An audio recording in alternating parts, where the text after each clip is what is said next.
Kroening with you on the Voodoo Lounge. How you doing, kiddies? Hope you're having a dandy day. Listen, we've got a lot of stuff to talk about before this gets out of hand. A lot more music for you, too.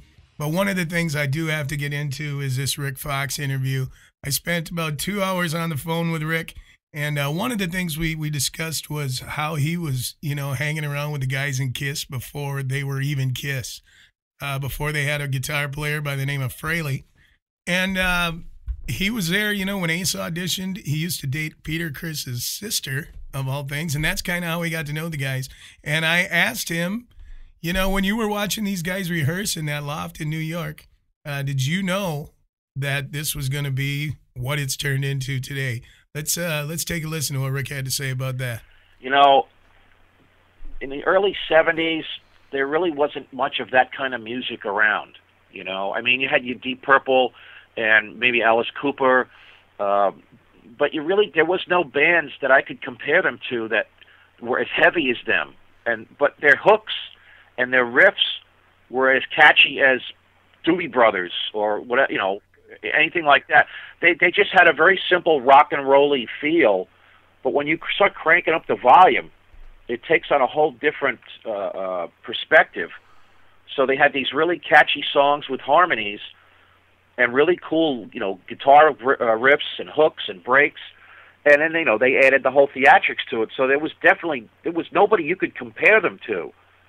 And I would go back to, and this is while I was still in school, I go back to high school, my friends in high school, I go, you gotta know about this band. They're like crazy. And people would say, well, what do they call? I said, Kiss. And they'd all laughed at me. They said, who names a band Kiss? That's so, so fruity sounding. And then after, when Kiss finally came out, a lot of my friends from high school said, you know what? You were right. We should have listened. When I tell you, after that, Rick did a bunch of stuff out in New York and New Jersey. He was in a band called Sin. This interview is going to be online, this entire interview. I obviously cannot play it all today.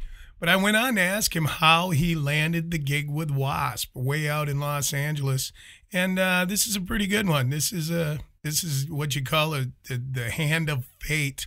So let's take a listen to Rick's answer to that. At another point, I was working in another store a few doors down from Electric Lady, different store at this point now, later in the 70s. And this kid walks in with his friends, and they were vacationing from California. I say kid because they were much younger than I was at the time. They struck me as like a bunch of male groupies or fanboys or whatever you want to call it. And they said they flew in from Los Angeles to see some Twisted Sister show, some pilgrimage. There's a concert going on. And I said, oh, I happen to know those guys. And he's like, you know Twisted Sister? I'm like, well, yeah, why is that so strange? Well, they just flew in from California. They're fans. Why would they know Twisted Sister? So I said, yeah, I'm friends with the guys in the band. I knew Mark Mendoza when he was in the Dictators, and he used to come hang out with us when I had Sin when we were rehearsing. So, I had seen Twisted Sister a few times, and I was friends with all the guys except for D. And so that scored big points for them. And then they said they were big Kiss fans. Well, there we go. I had to tell the story about how I knew Kiss, what I told you. These guys were all over themselves. I mean, at least the reaction I interpreted from them was knowing somebody who's personal friends with the band is almost as good as knowing the band members themselves. These guys were really excited. And I said, well, I got pictures in my scrapbooks at home of Kiss that I took when they played the Fillmore East. These guys were going bananas already. They wanted to see the pictures. And I invited them to come back to my apartment in Jersey, but they never showed up. What we did do, though, is they said, there's a band in Los Angeles. Here's the tie-in. There's a band in Los Angeles, that we're friends with the band leader. And, what do you do? And I said, I'm a bass player. And they said, hey, here we go. Here's that line again. I know this guy's looking for a bass player. This has been the story, the connecting the dots. Somebody always says to me, I know a band that's looking for a bass player. You'd be perfect. I said, what's the name of the band? And the guy goes, Circus Circus. And I said, isn't there a hotel in Vegas with that name? How can they be allowed to use that name? And I said, I'm sorry, I can't see myself playing in a band named Circus Circus. And, jumping through hoops and elephants and, well, that's clowns. He says, no, it's not like that. It's really heavy. And I said, all right. I reached in my bag. I said, here's a picture somebody took of me playing at a club. I said, here's the phone number, contact on the back. Take this and show your friend. And I figured that was the end of it, you know. And within the month, I started getting phone calls from a guy from Los Angeles. Calls me up. He says, my name's Blackie Lawless. I got a band together. And I said, oh, yeah. I said, that guy that came that saw me at the store, he goes, I don't want to mention his name. He has a cow every time I bring up this story, because I can't tell the story without him. So he gets mad when I tell the story without him, but then he gets mad when I tell the story mentioning his name. So go figure. Anyway, this guy, he says this guy gave him the picture, and he says, I said, you got a band called Circus Circus? He goes, well, we changed the name, and now it's called Sister. And I went, okay, well, there's lots of bands already using the name Sister. You got Twisted Sister, and, you know, out in Los Angeles there was White Sister. He says, well, we're looking for another name anyway. He goes, the guy told me about you. I got your picture. You look pretty cool.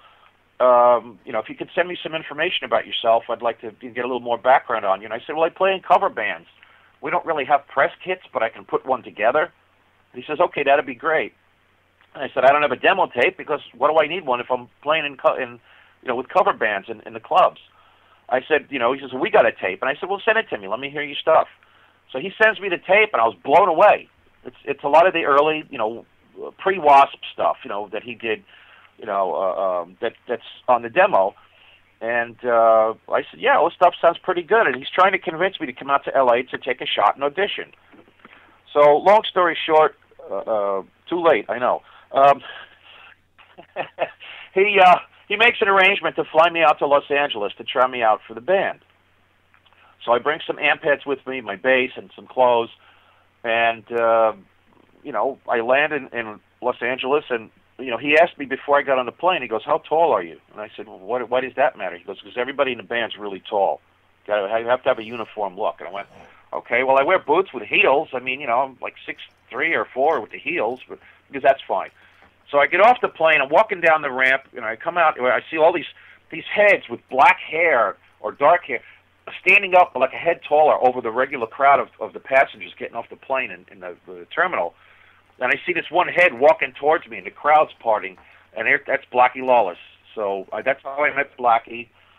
And Randy Piper was with him, and Tony Richards, you know, the drummer. Now, after that, Rick and I went on to talk more about his time in Wasp, how he named the band, how he came up with the original Wasp logo. And we're going to play some of that stuff, including moving on into his time with Steeler, and what a great album those guys had. So you're not going to miss that when it goes up, when I post it up online. I'll let everybody know where it's going to be.